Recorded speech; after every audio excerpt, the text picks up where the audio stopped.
The Mirror of Willingness, Cassie Ventura, and the Soul Contract of Erotic Submission. A sephirothic diagnosis of long-term immersion, strategic silence, and the karma of identity delay. Welcome back to the Mirror of Minds TV, where public drama becomes spiritual pattern, and soul contracts are decoded through the divine structure of the Tree of Life. In our last episode, we dissected the collapse of Sean Diddy Combs, not merely as a celebrity, but as a spiritual archetype who used sexual domination as a substitute for divine order. But no spiritual reckoning is complete without examining the system he did not build alone.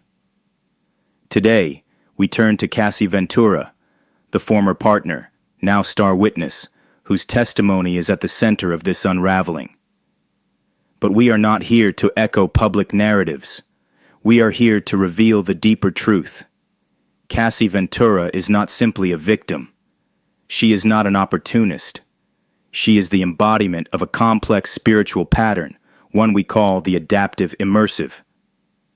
This is not speculation. This is the anatomy of a soul that remained, not just in relationship, but in ritual. She adapted to systemic sexual domination, prolonged emotional control, and psychological disassociation, not by force alone, but by internal compromise. Her story is not rare. It is everywhere. Yesod, the erotic field of repetition and adaptation. Yesod is the sapphira of sexuality, emotional imprinting, and foundational psychic memory. Over the course of more than a decade, Cassie engaged in sustained sexual rituals, some lasting hours or days, often under drugs like ecstasy or Molly, within the context of freak-offs she testified were devastating and humiliating. These were not isolated traumas.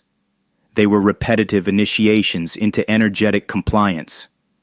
At first, her soul may have resisted, but through exposure and repetition, resistance dissolved. Yesod did what Yesod always does under pressure. It normalized the frequency. What began as violation became routine. What began as fear became survival. She said, "I didn't want him to find someone else." This was the contract, sexual submission in exchange for emotional placement. Yesod here becomes a collapsed boundary. Her erotic energy was no longer sovereign. It became part of a system she did not create, but did absorb.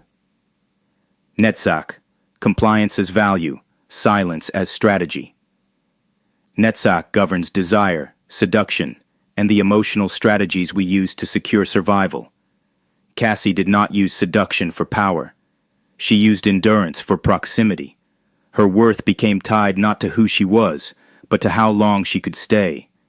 She made herself indispensable, not by rebellion, but by consistency.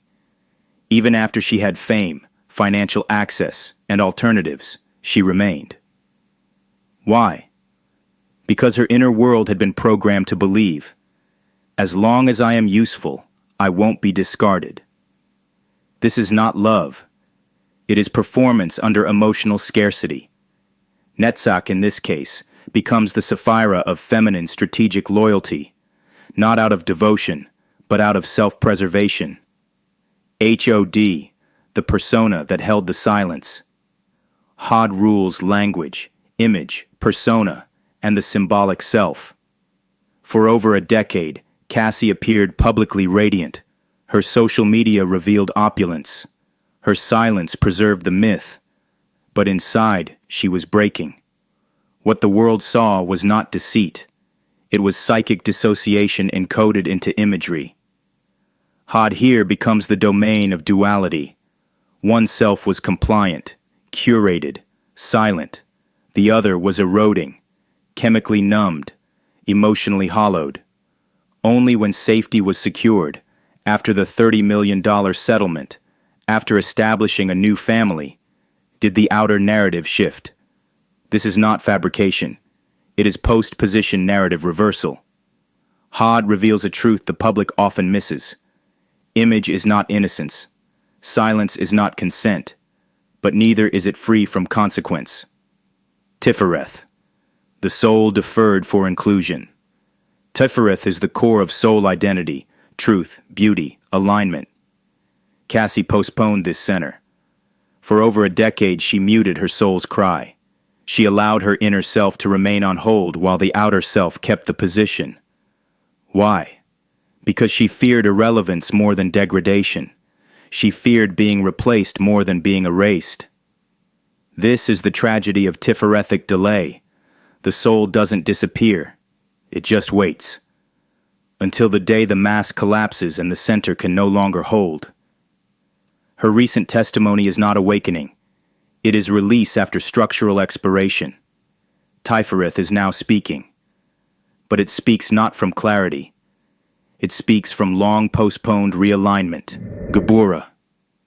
The karmic consequence of extended silence. Gebura governs divine judgment, not as wrath, but as consequence. Cassie's silence was not passive. It was strategic. She protected the ecosystem she now condemns. Others were harmed during her silence. Others entered unaware. She was not the architect, but she was a pillar within the structure. Now, her voice has become weaponized, not just against her past partner, but in the court of public redemption. Gebura asks not, did she suffer, but when did she act? And the answer is, after she was free, paid, partnered, and secure. That is not villainy, but it is selective accountability. The knowledge she carried, while remaining death, is the abyss between knowing and becoming. Cassie's testimony makes clear. She knew. She used drugs to survive. She felt worthless. She admitted her own silence and disassociation. But she stayed. Death reveals this is not the profile of someone unaware. This is someone whose soul chose to remain aligned to the system long after it could have separated, not out of love, but out of existential displacement. Death here becomes the space where she watched her own collapse, but postponed the break until the system fell around her. Free will. I didn't want to be replaced as spiritual contract. This phrase is not a confession. It is a spiritual diagram of what happens when the soul trades sovereignty for proximity. It means, I saw what was happening. But staying mattered more than stopping. I valued being kept more than being true. I delayed my exit until silence no longer served me. This is not immoral, but it is spiritually consequential. It creates karmic residue, not because of what she endured, but because of how long she permitted the distortion without realignment. The strategy: payout, exit, reframing. Cassie left when the air ran out. She settled financially. She married a man hired by Diddy. She reconstructed her narrative only once her protection was secured. This does not invalidate her pain. It reveals her pattern. Prolonged strategic silence, followed by image inversion. It is not criminal, but it is sephirothically transparent. Closing thesis: the mirror of energetic submission. Cassie Ventura is not a liar. She is not a fraud. She is a mirror of a widespread, unnamed spiritual archetype. The strategic immersive. The woman who delays the soul to preserve emotional positioning. Who fuses to a broken system out of fear of being replaced. Who speaks truth not when it forms, but when it is safe. She is the carrier of a forgotten lesson. That silence in proximity to distortion accrues weight. That the longer one stays in erotic surrender under domination, the more one must pay in time, truth, and trust. She was not kidnapped. She complied, repeatedly, ritually, and strategically. And only when the machine stopped running did she step off and speak. Now, the world is listening, but the tree is recording. This is the Mirror of Minds TV. We don't accuse. We don't protect. We diagnose. The pattern is complete. The contract is visible. The code is sealed.